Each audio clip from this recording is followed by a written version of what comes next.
Hello students, I am Madhuri Abale from Saraswat International Academy. I am teaching Science of 8th Standard. Here we are going to start chapter number 1, Crop Production and Management. So, first of all, we'll start with introduction of green plants. You have learned that all living organisms require food. Plants can make their own food. Can we recall how green plants synthesize their own food? So everyone knows that with the help of photosynthesis, plants can make their own food. So we all know that the energy from food is utilized by organisms for carrying out their various body functions such as digestion, respiration and excretion. We get our food from plants or animals or both.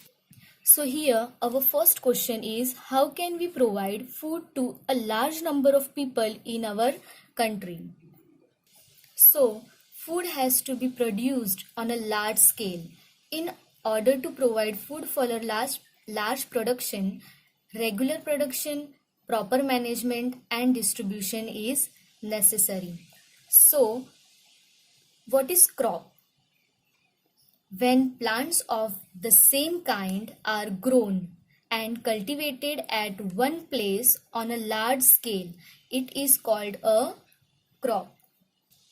For example, crop of wheat means that all the plants grown in a field are that of wheat. So we all know that crops are of different types like cereals, vegetables and fruits. These can be classified on the basis of the season in which they grow. Here we all know that India is a vast country. The climatic conditions like temperature, humidity and rainfall vary from one region to another. So according to this temperature or diversity, there are two broad cropping patterns. So number 1 is Kharif crop and number 2 is Rabi crops. The crops which are sown in the rainy season are called Kharif crops. The rainy season in India is generally from June to September. And examples are paddy, maize, soya bean, groundnut, cotton, etc. And the number 2 is Rabi crops. The crops grown in the winter season are called Rabi crops. Their time period is generally from October to March. And their examples are wheat, gram, pea, mustard, etc. Beside this, pulses and vegetables are grown during summer at many places. Our next topic is basic practices of crop production.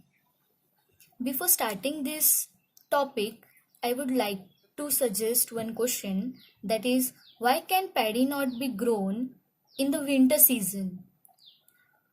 Answer is, paddy requires a lot of water. Therefore, it is grown only in the rainy season.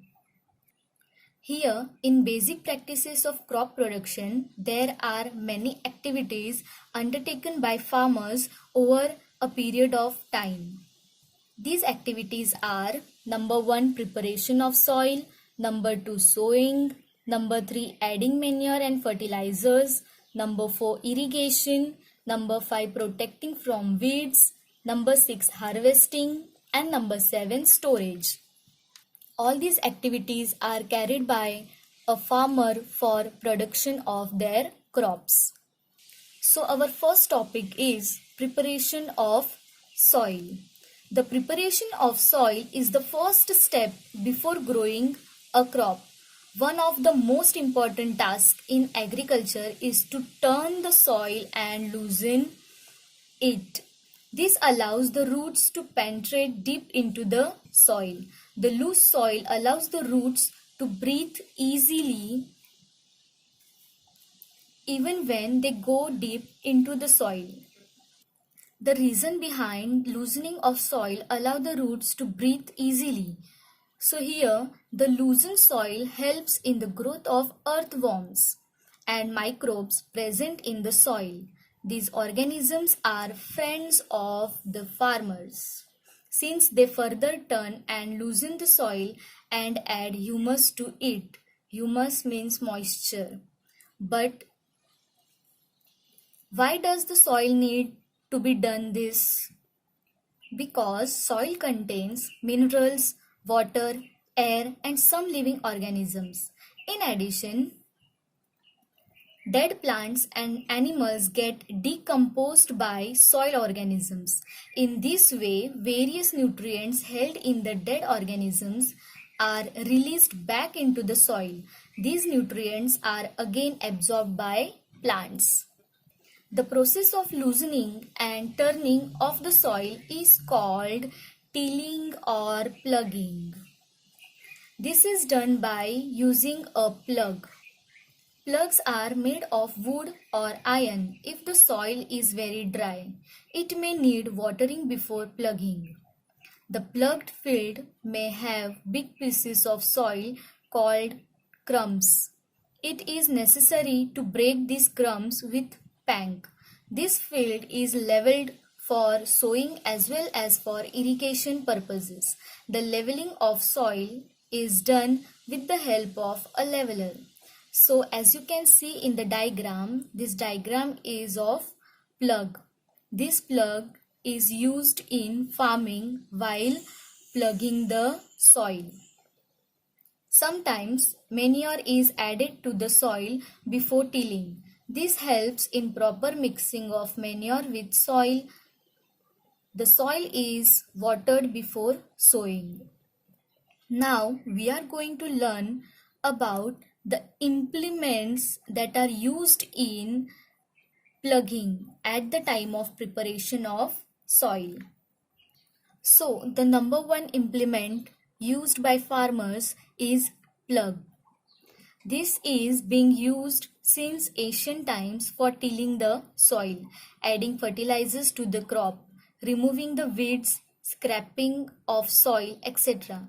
This implement is made of wood and is drawn by a pair of bulls or other animals like horses, camels, etc. It contains a strong triangular iron strip called plug share. The main part of the plug is a long log of wood which is called plug shaft. The other end is attached to a beam which is placed on the bull's neck. One pair of bulls and a man can easily operate the plug. The second implement used by farmers is hoe. This hoe is used for removing weeds. So everyone knows that unwanted plant, it's called weeds. A strong, broad and blunt plate of iron is fixed to one of its end and works like a blade. It is pulled by animals. The third implement used by farmers is cultivator. Cultivator is used for plugging purpose. Nowadays, plugging is done by tractor driven cultivator. This use of cultivator saves labor and time.